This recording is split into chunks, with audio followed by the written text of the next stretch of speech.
just emptied the tank. But what? Shit. Okay. All right. We are going to get started. Before we do start, I want to mention DragonCon is committed to helping the community through raising funds and providing a dollar-for-dollar match of $125,000 to this year's charity, NAMI Georgia, National Alliance on Mental Illness. You are not alone. No matter how you have been affected by mental illness, please know you are welcome here. NAMI Georgia's goals are to advocate at the county, state, and national levels for non-discriminatory access to quality health care, housing, education, and employment for people with mental illness, educate the public about mental illness, work to eliminate the stigma of mental illness, and support individuals and families affected by mental illness. You can make a donation at the QR code on this sheet. All right, we're going to get started. Here we go. There is one all-time greatest moment in the history of sports, and it happened in the 1932 World Series. The story goes that in the bottom of the ninth inning, with 2 outs, a full count, and the tying run on base, Babe Ruth raised his arm and pointed to the center field bleachers.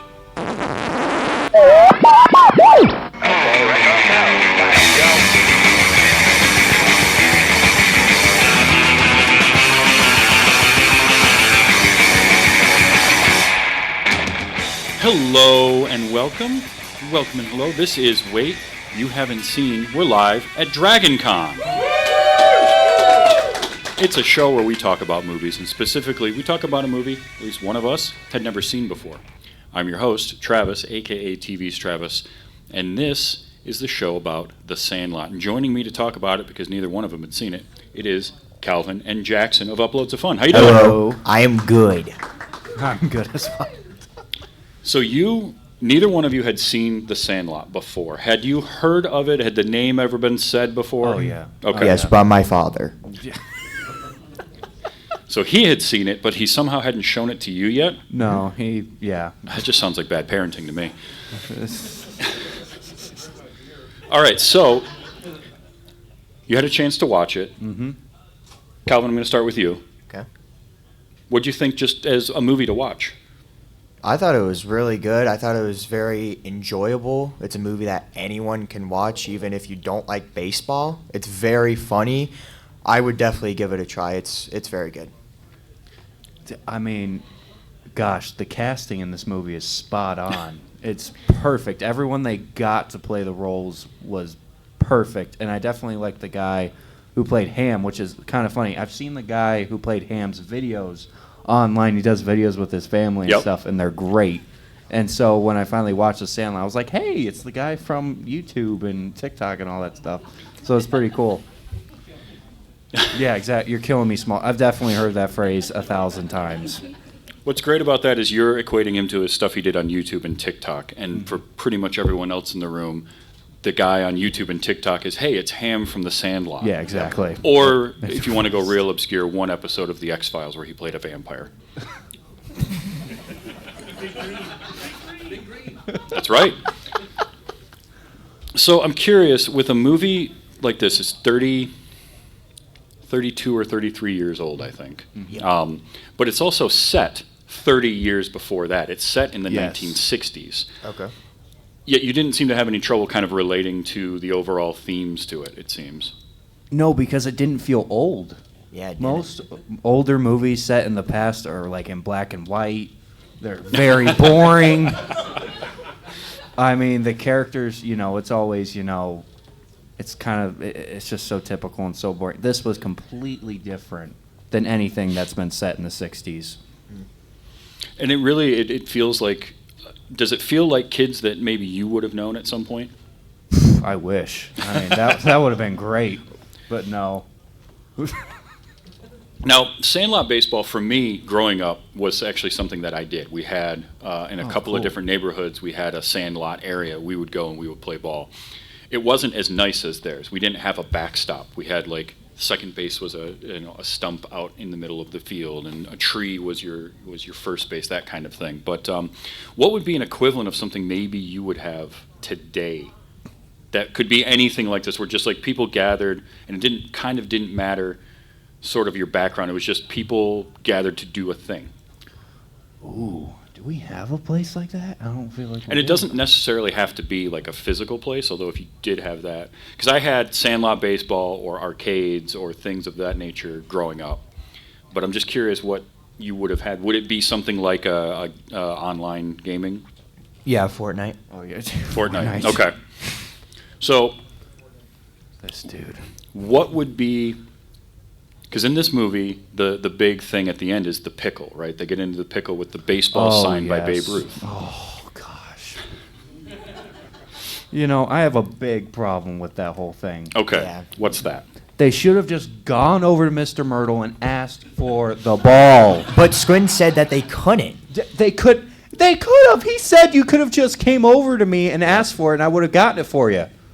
Yeah, the Beast. Which is just a dog. Just a dog.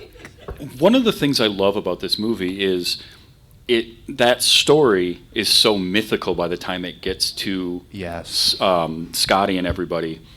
And Squints has been telling that story probably for like a year, right? Because he's only 10. Yeah. But a year as a kid is so long. And that story keeps growing and growing. And the cool thing that the movie did that I like, and I'm curious what you thought of this, was up until the actual chase happens, every time you see the Beast, it's this gigantic thing. It's this huge yeah. puppet that they used Yeah. in the movie. Did you like that? And then it reveal, oh, it's just a dog. Oh, that was hilarious Yeah. when I saw that it was just a dog. I was like, okay, that makes more sense because it almost seems like through their heads they over-exaggerated Mhm. just Yeah. how It was like this- terrifying this dog was. Yeah, like this huge monster, but it was actually just a dog. Right. But we're getting their interpretation of it, their Yeah. vision of what's going on. So they're going to embellish it. It's the same with the cranky old man. Oh, yeah. James Earl Jones plays Yes. Mr. Myrtle, and he's just an old guy that sits in his house all day because he's blind. Yeah. But to them, he's this terrible, angry old man that hates everyone. And so that gets embellished. It really does. It comes off as kids telling the story, and that's, as an audience, that's what we get the whole time. Yeah. What do you think of James Earl Jones coming in at the end? Were you Oh, familiar with that him? That was awesome. I mean, come on. I was one shocked. One of the most iconic voices ever. So, I mean, to see him in that. Yeah, was- he's Darth Vader. I mean, yeah. It was very cool. Well, in the whole story, like, you know, he played with Babe Ruth. Yeah. And then he was this close to beating, like, what was it, his one record. And then he got hit in the eye with a ball, causing him to go blind. I was like, oh, man. That's a great storyline and such a great way to wrap things up with that. Mm-hmm. Yeah, I really enjoyed that, and I captured his. You mentioned his voice. His voice Oh, is yeah. amazing. I got a couple of clips of him I want to play because I want to hear what you think of this. So first, you had, and famously, James Earl Jones has done a lot of baseball movies. The Sandlot. He is really known for Field of Dreams. Have you ever seen or heard of that one? No. Sounds vaguely familiar, but I've never seen it. I'm starting to wonder about the movie choices here. We just watched Alien the other night for the first time, so I mean, Ooh, we're starting to get into good stuff. there you go.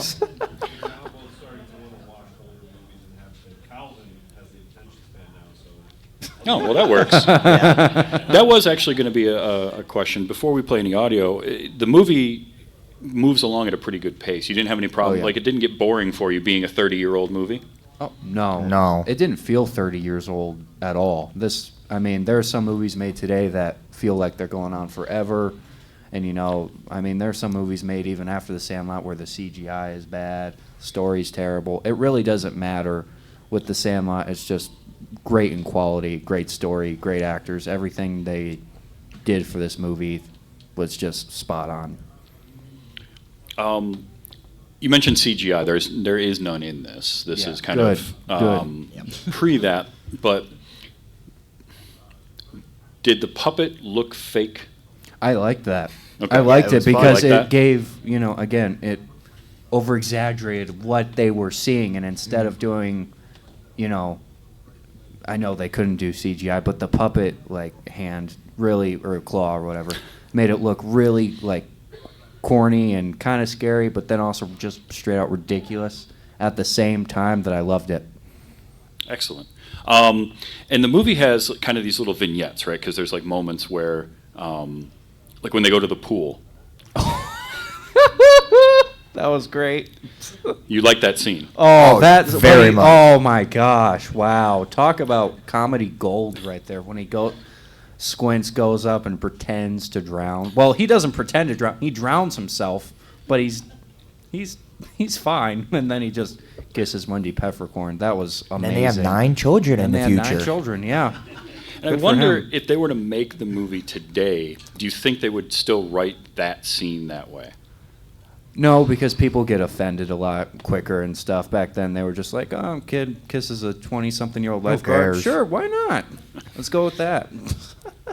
Because it does. It feels like that's the one thing in the movie that, for me, when I watch it now, and I'm like, okay, I mean, it was a thing back then, but maybe we don't do that anymore. Yeah. Yeah. And I do like at the end though. Oh, they got married and have 9. 9 Like the children. whole wrap up part at the end. That was Bertram perfect. got really into the '60s and no one ever saw him Again. Yeah. Did you have when they go to the carnival? Another awesome scene. That was great. What I love about this scene is it is every bad decision all rolled into one. Oh yeah. Because they probably had 2 or 3 corn dogs before that, or nachos, yeah. some kind of fair food, and then it's the chewing tobacco. Oh, why would you? Oh my gosh! Right So- when I saw that, I knew, something bad's happening here. I knew it. And the thing with that is, especially in the 1960s, that was a normal thing for pro ball players to be chewing tobacco. Yeah. A lot of them did, and kids emulated that. So they wanted to join in, but they had no idea. I mean, I will say I have tried chewing tobacco once, and it was awful. But I tried it because I saw a lot of baseball players doing it, and you thought, oh, that's cool. I didn't get on a tilt-a-whirl afterwards, which is let's just compound the bad decisions. But you like that scene? Oh, when they all throw up on the ride and get it on people, and it's just, Ugh. oh man, and That's my favorite scene that's from the movie. yeah, that's one of the best scenes right there, because everyone's screaming and their facial expressions right before they do it. You just Perfect. watch it. You're slowly watching them turn green and get worse and worse. Yeah. And the much like we were talking kind of CGI for the dog, the effects for that were a bunch of like pea soup and things, and they would shoot that out of a paint gun as they were filming. Perfect. That was great. It Yeah. worked. The whole movie, by the way, was shot in Utah. And okay. did you notice in the pool scene where he's shivering, Squints is like really shivering, and it comes off as him being super nervous, and it works for the scene. Well, behind the scenes on that, every day they filmed was like 100 degrees, except when they were filming at the pool, and it was cold. It was So he was freezing that day? literally Yeah. shivering from the cold. okay. They all were. But then later on, they had kids like getting heat stroke while they were filming the chase. Wow. The kid Tom Geary, who plays Scotty, said he passed out and fell into a camera operator while they were filming because he got overheated. Wow. And and it's all kids, and child labor laws are like you can only shoot during the day. So if you notice, there's hardly any nighttime scenes. Well, they have that scene up in the treehouse. I wonder Right, if- but that they can shoot in a studio. yeah. So yeah. that would be an easy way to get around that. But shooting during the day in Utah in the summer. So it was 100 degrees every day. Gosh. How'd you like to do that for your job? Heck no. No. Nah. No? All right. I mean, unless we're making like The Sandlot, this iconic movie, then maybe. That's fair. But not every movie turns into The Sandlot. So you said your favorite scene was at the carnival Yes. and them all getting sick from the chewing tobacco. Did you have a favorite scene, Jackson? I mean, I gotta go with the pool scene. That scene is just. I mean. Well, and the best part is afterwards, like when they all get kicked out, when he takes a final look at her, and Yeah. she just kind of raises her glasses down, and she waves at him, and he's like, He's so excited. And that kid smile. played that role to perfection. yes, I can't see anyone else as Squints. But honestly, the most boring character is like Scotty, the main character. Even though it's being told from his perspective, he's almost like the most boring person that's there. And there's kind of a reason for that in a way, because he is us as an audience, as Yeah. part of this. So he is our conduit into this group of crazy characters, and because he is telling the story, they're all going to be embellished and even more so than what they were. So you had Yeah, who just says yeah for everything. You ever know anybody that has like little tics like that, or do you have any friends growing up that reminded you of any of these characters? Calvin kind of reminded me of Ham a little bit. I take that as a compliment. Yeah. So I do have a couple of audio clips. I do want to play some of these. James Earl Jones, beautiful voice. You know him as Darth Vader. You probably heard him in other things like that. I mentioned how he's done a bunch of baseball movies in the past. He's not really a baseball fan. Like he did the movies and he likes baseball, but he's not a fan. But the way he talks about it makes you think that. Like, for instance, this one. Baseball was life, and I was good at it. It feels, that's the mark of a good actor, because it feels like he really does believe that. It's James Earl Jones. I mean, Yeah, the anything he says, you believe. Like, Okay, so here's a question for you. So they get into their pickle, right? And in the movie, I assume everyone in the room has seen this movie except for these two? Well, no, I know you haven't, but that's fine. In the movie, they get into a pickle where Scotty, they have no more baseballs. These kids can get like one baseball a day because it costs them, I think it's 98 cents. Yeah. They lose their last baseball. They hit it over the fence. Scotty's like, I've got one at home. He runs home to grab out of his stepdad's trophy case a signed Babe Ruth baseball. He has no idea who Babe Ruth is. That's one of the best parts, too. He doesn't know who Babe Ruth is, and no matter how many times they say the name to him, he's like, I don't know who that is. I don't know who that is. Oh, my gosh, that's the same guy? Well, because Babe Ruth had so many nicknames, right? The Bambino, the Sultan of SWAT, and they're telling him all these names, and he fakes it till he makes it. He's like, oh, yeah, I know who the Bambino is. No clue. So he grabs the ball. He gets a chance to bat, hits the ball over the fence into the yard with the beast. Then realizes he's made a huge mistake. And now he needs to get the ball back. And who did he say it was from? Do you remember? He said, oh, man, some lady signed it by Baby Ruth. Babe Ruth! And Yep. then they all go and run up to go get this thing because they know it's priceless. Yes. When they meet with Mr. Myrtle later, and he says, you boys are in trouble. And he takes them inside the house, and they get the ball from the dog. I love this because when he finds out that it was signed by Babe Ruth, first, this gives you a clue as to his background when he says, It was signed by Babe Ruth. George signed this? because he knows who George is. Yeah. But then, I love this. I take it back. You're not in trouble. You're dead where you stand. Yep. Yeah. He knows, oh, your stepdad, you're done. And his stepdad, by the way, in this movie is played by Dennis Leary. And it was one of Dennis Leary's earliest, acting roles outside of comedy. He's perfect at it. Oh, yeah. He truly is. And I thought he was going to be a giant douchebag in the beginning, but then by the end, you see, oh, he's kind of a nice guy. And the thing is, if you know Dennis Leary, yes, that is his whole comedy routine. So for him to not be that is even better. Yes. Yes. Also, you mentioned, I think, Jackson, you mentioned it, but the first thing that Mr. Myrtle says to him. Why don't you just knock on the door? I'd have gotten it for you. How none of the kids noticed it was signed by Babe Ruth, too, is the thing that has always gotten me. That's exactly what I said right when he got the ball. How did no one else see that it was signed? No one Because even they thought looked it was at just a normal ball. True, but man, I would have checked it. I would have checked it. But, again, bunch of kids, they just want to play baseball. So Yeah. they just grab the ball and go. It's a very real scenario, but ask the man for the ball back, especially when it's that priceless. True. I mean, the worst thing that can happen is he yells at you and you got to run away. Instead of being chased all through town by a giant dog. Well, and then they eventually knock down his fence because the dog knocks it down trying to get the ball. Yeah. And he's very relaxed about that. I would have been more upset about the fence getting knocked down than anything else. He can't see the fence. He doesn't care.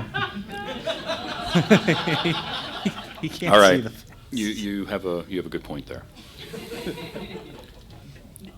Calvin, your favorite scene was the carnival. Did you have a line that stuck out to you? Anything that you remember? No, but probably just like the facial expressions and then the throw up getting all over like people's shoes. It was like, ugh, like that is disgusting, but also really funny. It's proof. It's proof that can always be funny.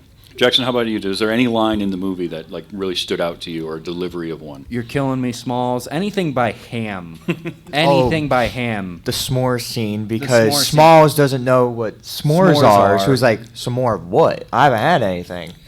You're killing me, Smalls. And then the whole scene where he explains what s'mores are. Perfect. Yep. When the douchebag rich kids want to play them. And the whole scene where Ham is going up against this one guy, and they're trash talking each other, and I thought this was kind of ridiculous. You know, the worst line he said was, you play like a girl, and then everyone just stops and gasps. Here's that delivery, because Patrick Renna's delivery of that is perfect, and Yes. It wasn't initially supposed to be him. It was supposed to be a different kid, and then he kind of stepped in and started riffing it. But this was the ultimate insult. And when I was a kid, it was the ultimate insult. Less so, I think, now. But You play ball like a girl! and that stops everything dead in its tracks.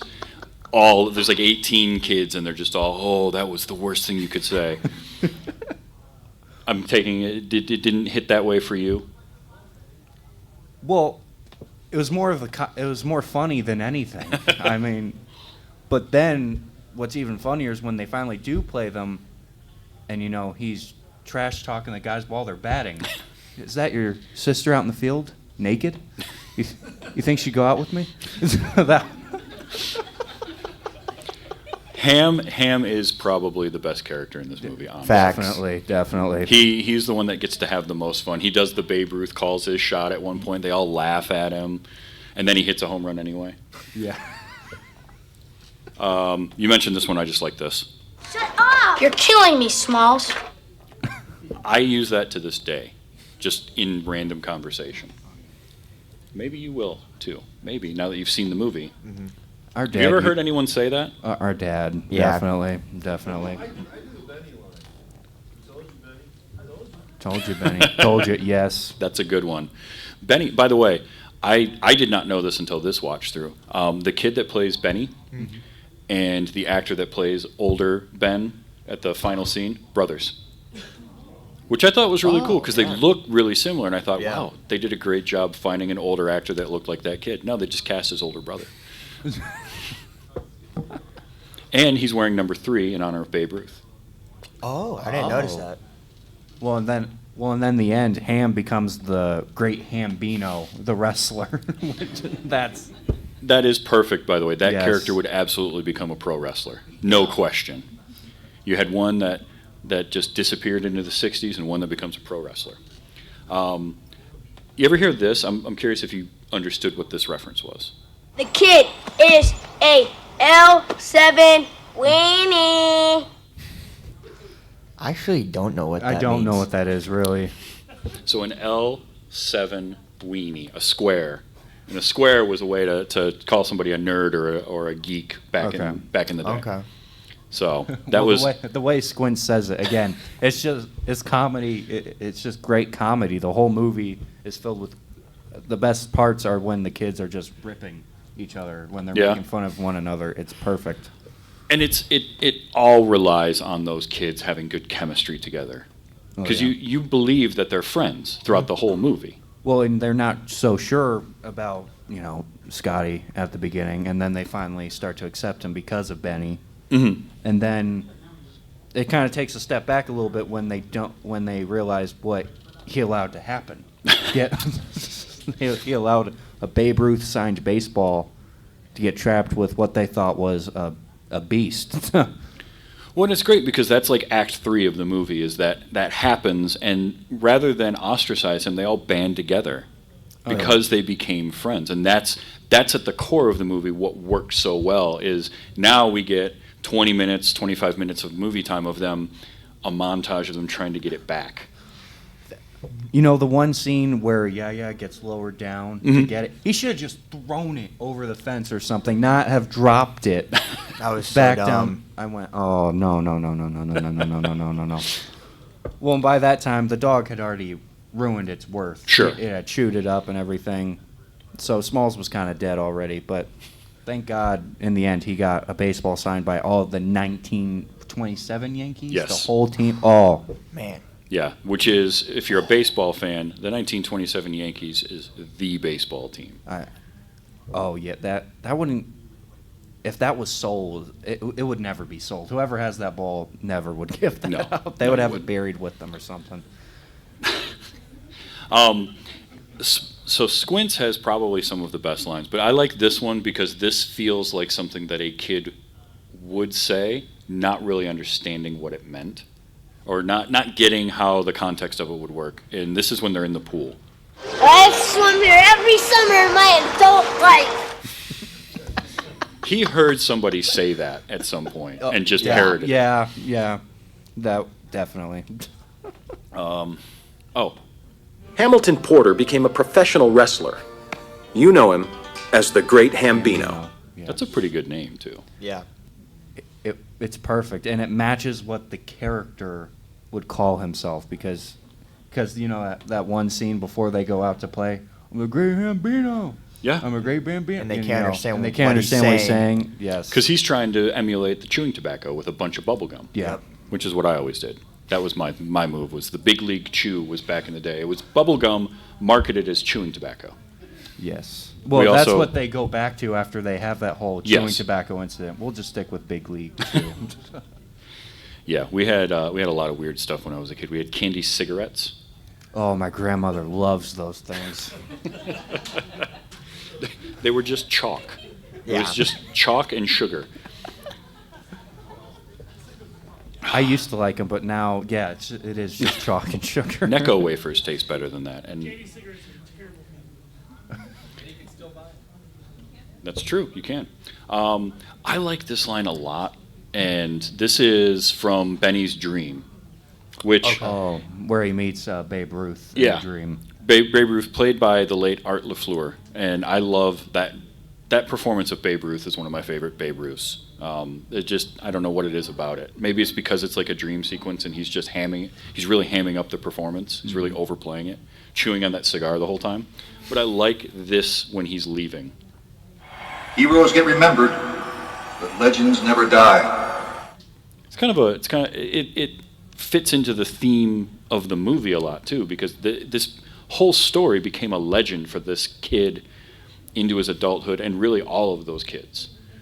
Yes. I mean, it's Babe Ruth. We're still talking about Babe Ruth to this day, especially when it comes to And were you baseball. familiar with Babe Ruth at all prior to the movie? No. I knew who Babe Ruth was, and I definitely know about the candy of Babe Ruth, but I don't know too many more specifics about him. Neither one of you baseball fans. No. Our mom is. Okay. Is it just something you didn't grow up watching, or is it too boring? Boring. yeah. Boring for the Okay. most part. All right. I mean, you're wrong about that, but that's okay. Obviously, this movie isn't boring, and it's all about baseball. But there are more elements about it that make it not boring. It's the chemistry between the kids. It's the many comedy aspects. It's just the story as a whole is so very well done, and the casting again. Everyone played their part perfectly.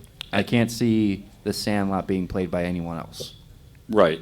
And it's also, I think, the big theme in the movie is acceptance and being brought, being an outsider, because he has to move. He doesn't know anybody. And was that something that, as you were watching the movie, you kind of noticed? Or did it take sort of reflecting afterwards, like, oh, no, he found these friends? Because it's sort of a found family in a way. What do you think, Cal? I mean, were you noticing kind of how quickly they incorporated him in? Not at first. because they all made fun of him. They Yeah. all, especially when he said, "Who's that? Who's Babe Ruth?" They all ridiculed him about that. But then once Benny finally taught him to throw, because he ran to give them the baseball instead Yeah, of throwing you don't it. do that. You don't do that. And finally taught him how to, bat. That's when things finally started to get better for him. And then that's when you finally see that slowly but surely start to happen, because it takes time for that stuff to happen. But it It happens does, but it also relatively takes quickly. it takes that one person to accept him and just want to have him around and be like, oh, he wants to be here. Let's let him be part of this. Well, I think that's why Benny becomes so successful, not because of his skills, but also his character. His character as a person helps him to just become, he becomes a pro league baseball player. That's a great insight to it that I think when I first saw this movie definitely wasn't something I thought about, like that's what helped him to become a pro, is his character as a person outside of just his skills. Because in the movie they just talk about how he's better than everybody else. He doesn't need to practice. All the other kids say that to him, and he's like, no, I need to practice every day. So it's that work ethic and that character, and it comes through in the way the character is written in the story. So I like that you picked up on that. That's really cool. Yeah. Dennis Leary trying to teach him how to play catch. The one time he catches it, Hits him in the hits eye. him in the eye. Yeah. That whole scene is so hard to watch, but it's also at the same time perfect. It's a slow-speed car crash It- because it you is. know something bad is going to happen, and you're just waiting and waiting and waiting for what is the outcome of this. I'm surprised he plays baseball ever again after that. But again, it's Benny who pushes him to play, because he's sitting there on his front porch with a black eye Yep. and that stupid plastic, catcher's mitt, and Benny's like, "Come and play," and he says no, and he gives him a real catcher's mitt, and then they go out and play. But that whole scene really just kind of sets him up for failure. But at the same time, he catches his first ball, even though he does get hit very badly in the eye. And the way his dad deals with that. Yes. They come inside, and he grabs a steak out of the fridge and slaps it on his face and says, hold that there for about 20 minutes, you'll be fine. Yeah. Which, by the way, I blame his stepdad for not telling him about Babe Ruth. Why in the heck would his stepdad never have told him about Babe Yeah. Ruth when he has a baseball signed by Babe Ruth in his trophy case? Yeah, it takes Scotty's mom to tell him who Babe Ruth was And and, that's when what he- it meant to his stepdad. Yes. Well, at that point, he finally knew, but then that was when he had to switch the ball for a fake one. Yeah. Which totally would never work. The second somebody looked at that ball. No. Especially, well, his stepdad wasn't home yet. Thankfully. Thankfully, That's the only because his reason that worked at stepdad all. definitely would have noticed. Oh yeah. He would have noticed just how clean the ball was because they bought it brand new. Well, and that's another thing. Did they not have glass cases for baseballs back then? No. Because they didn't? Okay, because if I have a baseball signed by Babe Ruth, I'm keeping that thing in a glass case. I'm keeping that like a freaking laser jail so no one can get it. Something.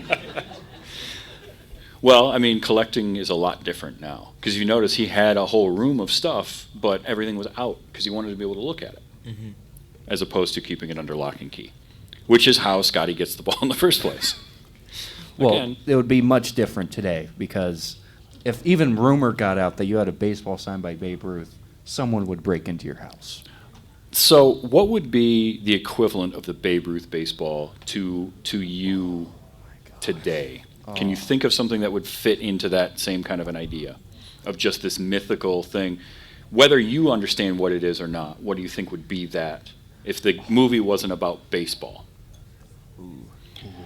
And for anybody in the audience, what would you think of as an equivalent thing today that it could be? We have a microphone here. You can step Probably up. like a rare comic book, maybe.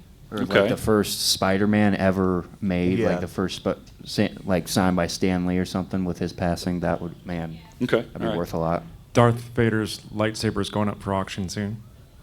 That's a good Oh, one. The original? Oh my god. The actual movie prop. Okay, that's a good one. So there's a version of it you could do today. I don't know how you'd be using that, where you'd grab it from somebody's trophy case, but I guess Maybe you had like a replica and Use it as a it baseball broke. bat. There you go, baseball. Tie it all back together. I mean, when it comes to sports stuff, I can think of a million things. If someone were able to find like the one of the many backboards that Shaquille O'Neal broke, That's good. that would be cool. Or one of Kobe's rings, but those are probably in a museum somewhere locked up. You can't get them.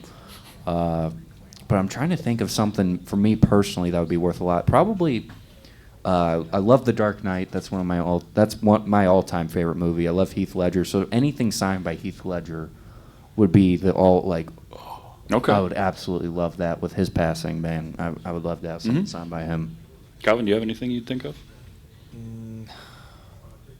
Something signed. It doesn't. Well, it I mean, doesn't have to be signed. Just something signed. that would be Something of the that equivalent value. of that. That kind of value, that sort of mythical status. I know you just. He's just now getting into the Lord of the Rings movies. You watched the first one and this. You watched the second Ooh, one. yeah, right? probably one of the rings from like the actual prop set. Okay, all right. I think that would be equivalent. Now the next question is, what would be something of your dad's that would be that level of thing? What's your dad's signed Babe Ruth baseball? And can you talk about it here? Probably the original DeLorean from Back to the Future would be. I think that would be his almighty thing. Or I don't know if what's her name from Karate Kid? Oh, if like a magazine signed by Elizabeth Shue, like that would be his thing. Okay, all right. Of course. I'd like to see the movie where the two of you have to take his car out to do some racing or something, and he happens to have the DeLorean just sitting in the garage. And you're like, I've got a car, having no idea what it is. You just hop into that car and take it out for a ride. Well, in that situation, there is no replacement for that unless Christopher Lloyd or Michael J. Fox make like a exclusive DeLorean for us to like give him back, and since we smashed the original one, Maybe you get the train from the end of Back to the Future 3. That would be cool. Yeah, see, I know. yeah. I have a couple of other. So there's the two brothers in the group, and they really only served. They're a one-note. All the kids are kind of one-note jokes in a way, but they have like Tommy and Timmy, and he just repeats everything he says. Have you two ever done something like that? Yes. Yeah. But I think it's Tommy is the older. I don't remember which one's the older one. That has one good line, which is when the vacuums explode. What does he say? I can't remember. I blame myself.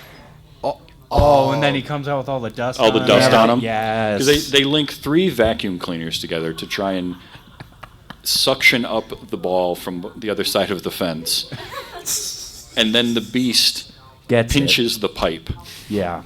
And all of the pressure builds up, and the 3 vacuum cleaners explode in their treehouse, and he just walks out head to toe covered in dust. Ever have that happen? No. No. Have you ever used a vacuum? Yes. Not 3 at once, but yes, I've used a vacuum. Okay. All right.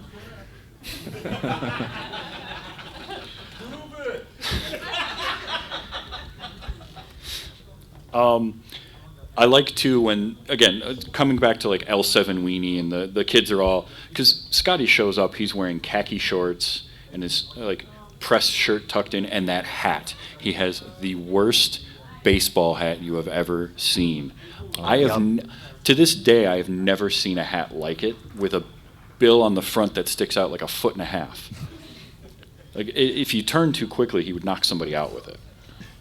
He, again, kind of like Benny says, with baseball, you stop thinking so much, and you're the kid that kind of gets all the good grades. He's a nerd, but they kind of teach him the opposite way with baseball, which is what he needed.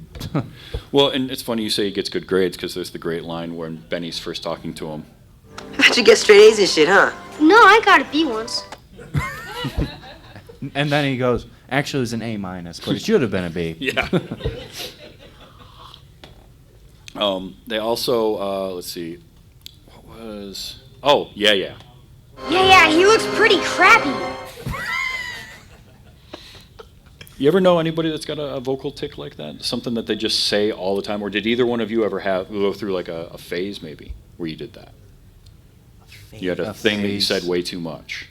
Oh, Calvin's had 1,000 different phases of stuff Oh. you said. What have you said over time? Oh man. He used to. Oh, you looked. You looked. This? That thing. Yeah, you looked. Lost the game.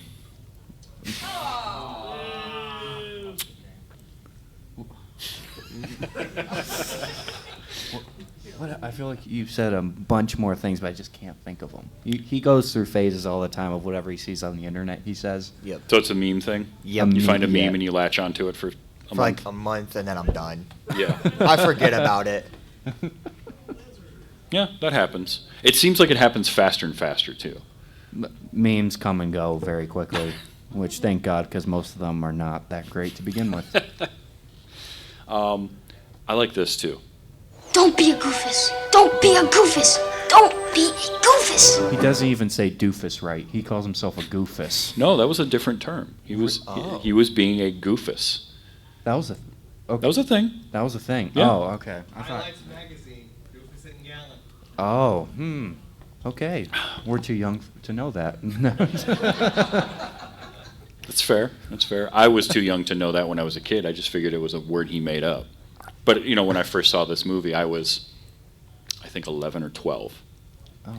So, but that's a long time. That was 30 years ago. Well, I was kind of making fun of him when he was saying that. I was like, man, he can't even say doofus right. Which actually fits. It makes him even more so. Yes. It makes Scotty who Scotty is. Well, and then right after that, that's the scene where he tries to throw it and it goes like 2 feet. He can't even get his feet right to throw. Yeah, no. Because he's never been taught. He No. had no idea how to do it. And the only instruction he got from his stepdad when they tried to play catch was, Keep your eye on the ball. that's Yeah, it. Yeah, no kidding. Keep your eye on the ball. Right. Well, he didn't mean it literally. Yeah. But No. I love this little kid in the chase. The chase, by the way, is so much fun. It's one of my favorite kind of just chase scenes in a movie because so much happens in it. They go through so many different areas. They go through like a movie theater, and it's in the '60s, so it's a black and white movie. And then they cut through the scene. The Beast does, and then I think it was it a fair or something? Like There was a wedding fair going or on. something? They went through by the pool, I think, at one point. Yes. Yep. Because that's when you get the little kid. Mommy, look at doggy.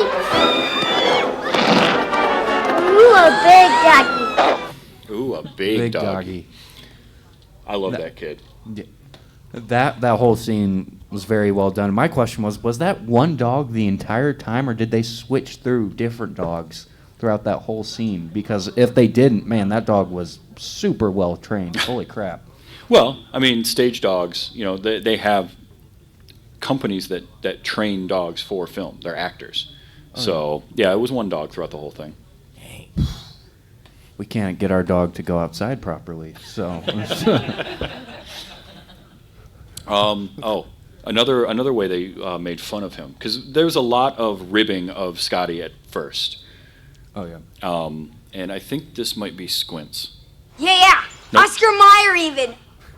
Because he called him a weenie, and then Yeah says, yeah, Oscar Mayer. Again, always, they're always just adding on to what someone else says. It's perfect. Did I have another one? No, I did not. Oh, nope, this is Scotty. I just like this because I capture weird noises at times in movies. Because you get a lot of strange, like either yells or screams or laughs, and this one in particular.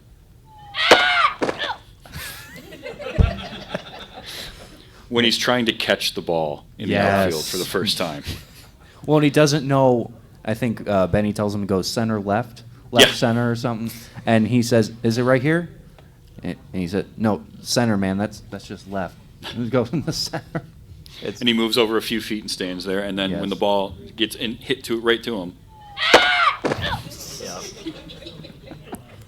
And I've been that kid on a baseball field too, like tripping over yourself. Because if you don't know how to play, even if you are, at all athletic, you still, at that age especially, you're all knees and elbows. Well, I think that's... You guys know that. Yeah. Well, with anything new you're trying, you're gonna suck at it at first, and that was his first time ever trying to catch something. I think ever, not even just baseball. I think just trying to catch something in general. With the way he tried to do it, it did not work out. But then once Benny taught him, he finally understood how to do it. Also, I love how Benny would just have like a glove in his back pocket or a hat in his back pocket at all times. Anything anyone needed, just back pocket. Yep, he's just a roving baseball store. So the scene where they have their sleepover, right? Because Scotty doesn't know what the Beast is. And I like how that starts because he says, "What's the Beast?" And all they do is say, "Sleepover." Oh, yeah. And they have their little sleepover in their tree house. And that's when Squints gets to tell his story. Mm-hmm. And then he's like, "Oh, yes." Right, they're keeping him quiet because they don't Yes. want to wake the dog because it's right next to where this Beast is. That, for me, is my favorite scene. Because the whole movie has already been a kid telling a story, and it's very embellished. The characters are overdone, and the Beast itself is overdone. But then we kind of do like story inception because now we've got a kid telling a story within the story, which has become a tall tale, and that's when they flash back to black and white. Yeah. Well, and I would love to know the true story of Mr. Myrtle and this dog because, they talked about how this guy owned a junkyard and this dog was eating and like people who would get into the junkyard and stuff. Looking at this dog, no dog is big enough to eat people. Yeah, no. Especially that dog.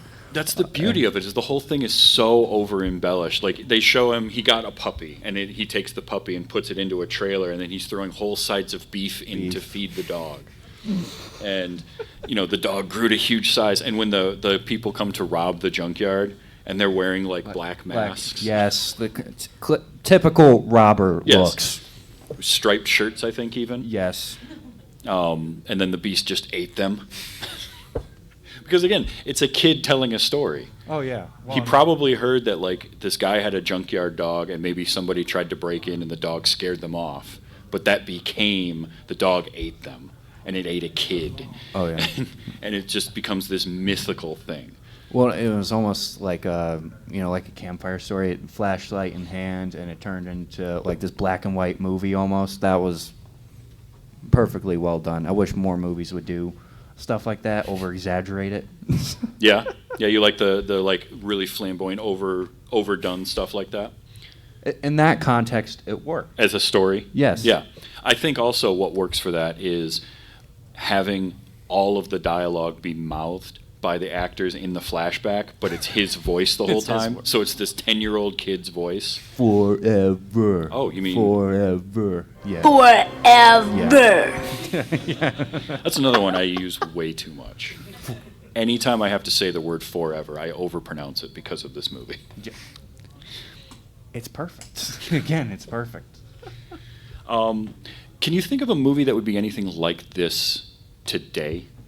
Like this kind of, because it's very much a coming of age, finding your family or finding your friends type of story. Is there something that feels like maybe that you've seen in the last few years that would be like The Sandlot?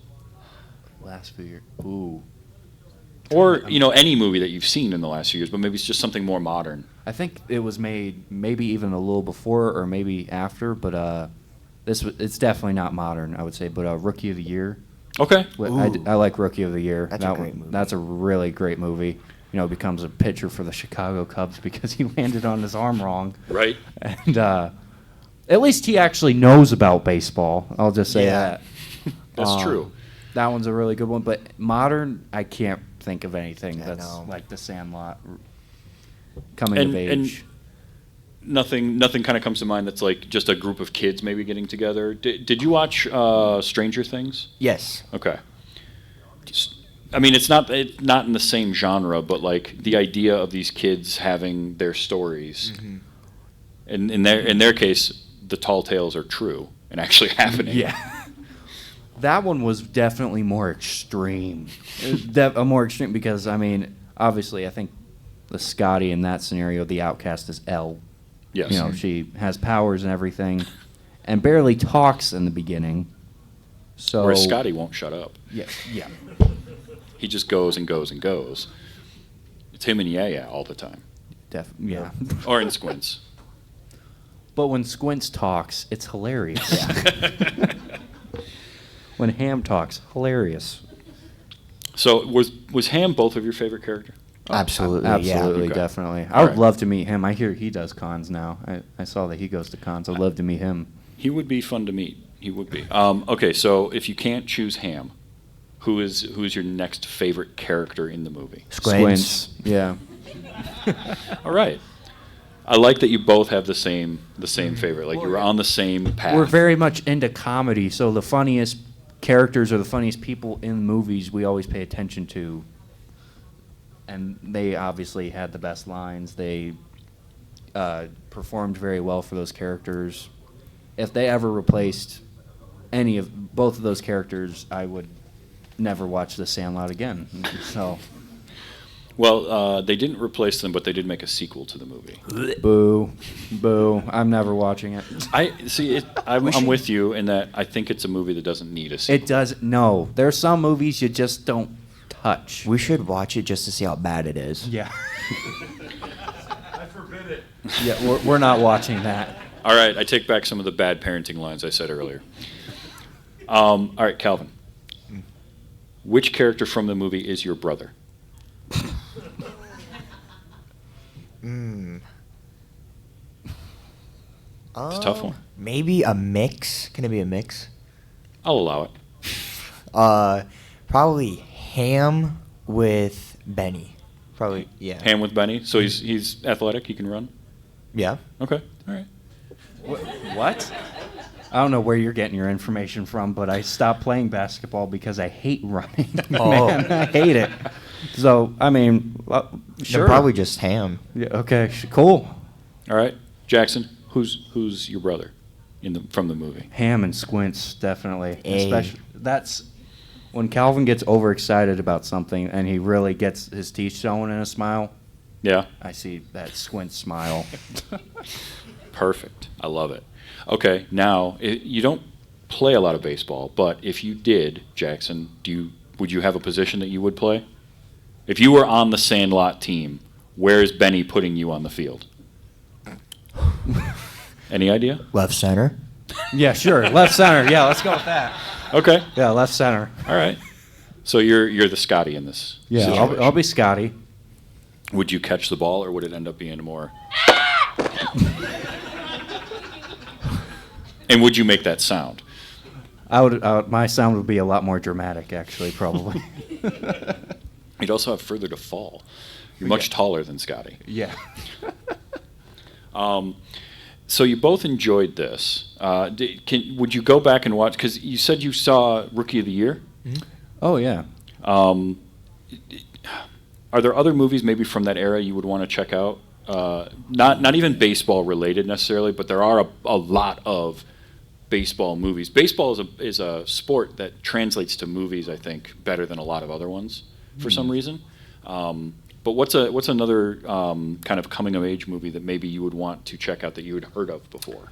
I hear Stand By Me is a really popular one. I would want to check that one out, even though I hear Will Wheaton's a dick.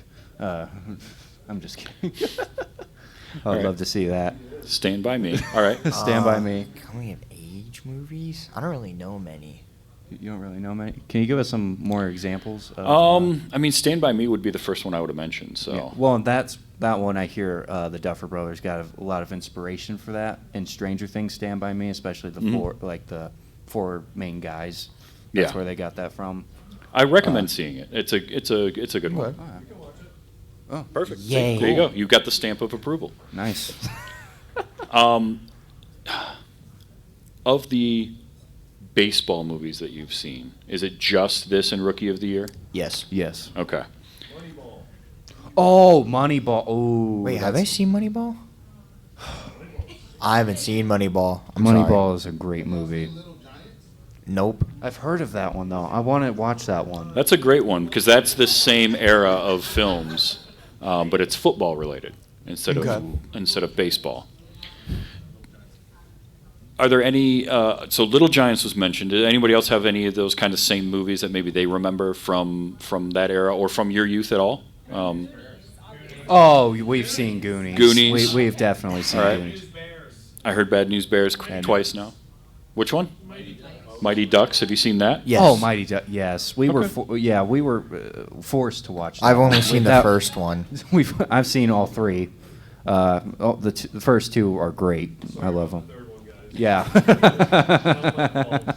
That seems to happen though with those movies. Third, first and second, great. Third one, why'd you even consider making this? I can tell you why. Money. Well, yeah. Yep. Yep. Oh, John Candy. Yes, Never I seen love it. John Candy. Oh, I've never seen it. Calvin, what is wrong with I've never seen it. Wow. Well, you need to see that one. Cool Runnings Okay. is a great movie. Absolutely. Anything with John Candy's great. I love Planes, Trains, and Automobiles. Him and Thank Steve you. Martin. Oh, The ultimate Thanksgiving movie. the ultimate. Never That one's seen a it. great one. And I mean, I've never seen. Look, it said it had over 40 f-bombs in this movie. I said, "Oh my gosh, I'm not allowed to watch this." It's all in one scene. It is. It's Steve amazing. Martin says it multiple times. I love that scene. It's all- I love it. There's 40 of them. 39 are Steve Martin. Yes. Well, boys, thank you so much for coming here and chatting with Thanks me. for having us. Yes, thank you. I'm really glad that you liked this movie. I was I wasn't concerned, but I was curious how it was going to match for you being a 30-year-old movie set 30 years prior to that. I mean, the movie itself is older than I think both of you combined. Yeah. Yeah. I would have loved to have So grown, let that sink in, Rome. You know, musically, I would have loved to have grown up in the 60s because they were just getting into the 70s and then 80s and 90s. I'm in a terrible era of music right now. There's not... It's not that bad. It's not that great. Back then, the beat... Areas besides TikTok. Yeah. Yeah. Branch out and find some more music. They had the Beatles in the 60s. Elvis was... they had... Led Zeppelin was starting out. Jimi Hendrix. The 60s were awesome. 60s, 70s. I would have loved to have grown up in that musical era. Well, that's a whole conversation we could have on a different day for sure. Oh yeah. Absolutely. No, I'm glad that you enjoyed the movie because for me this was a movie that some of it I feel like was because of when I saw it, but watching it again, I hadn't watched it in many years, and watching it again, I realized no, a lot of this really holds up. It's because it's such a simple, basic story that can connect to anybody, and then to have these really fun, over-the-top characters throughout it that you enjoy. I think with a movie like that, that's when a movie turns into a film, when it's able to hold up for that long and spread across that many generations of people, and still people are watching it to this day, discussing about it. That's how you know you made something iconic. Iconic is a great word for it, and this movie is iconic. And that you picked up on things that, I definitely hadn't picked up on when I was younger, or certainly not at your age, of like Benny's character and how that carried him through, and how he's the one that brings Scotty into the group because he just sees like, oh, this kid just wants to be a kid and have fun, and telling him, stop thinking, just have fun. Yes. That's, I think, advice we all could use, because I know I think way too much. Well, it has so many different elements to it. It's also a summer movie. Mm-hmm. So Yep. that just adds another layer of, it just makes the movie better. They had so many great elements to this movie. The stars just aligned. Yeah. For this. And So this is it one worked out. you'll watch it again? Oh, yeah. I would watch it again, definitely. Do you think it's something that you would like watch on a, maybe not even a regular basis, but every so often type of thing? Or is it one where like somebody mentions it, you'd be like, yeah, sure. I think it would be more of a movie like that. Yeah. Because again, we're not really baseball people. Sure. So, but even if we just wanted a movie to laugh at and have a good time, Sandlot's definitely a way to go. Because it's about baseball, but it's not a baseball. It's more of a story about kids featuring Yes. baseball. And really poor decisions throughout. Just kids making bad choices So every many. turn. Well, you made a good choice in coming and chatting here today, so I appreciate that. Thank you so much. Thank you. Let people know what you do. Anybody in the room that maybe isn't familiar with the two of you. We make comedy online on many different social media platforms. Upload YouTube, to TikTok. find. Yes, you can find us pretty much anywhere, even if you just Google us. We love coming to cons. We love meeting people, and we've had a great time at Dragon Con. It's an honor to be here, and thank you for having us and for doing this. Well, thank you, and thank everybody that's here at Dragon Con live in the room. And if this conversation was fun, I do this every week because I have a problem and I can't stop. So this is now 335 episodes of this show, including live ones that I've done. And you can find me at tvstravis.com. But thank you all for being here, and have a wonderful rest of your Dragon Con.